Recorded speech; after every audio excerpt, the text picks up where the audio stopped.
I made these special flowers for a special girl, and I'm gonna show y'all how. Let's subscribe, duh.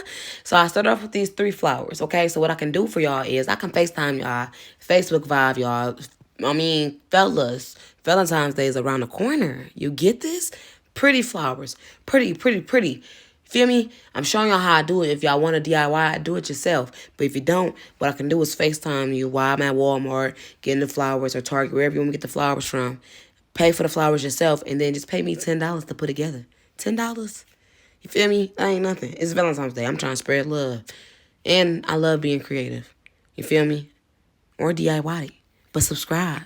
Don't watch the video and don't subscribe. Follow me too. It's going to be on TikTok, Instagram. Rocky Creatives. You know, everything stands for Meraki Monet. We own that.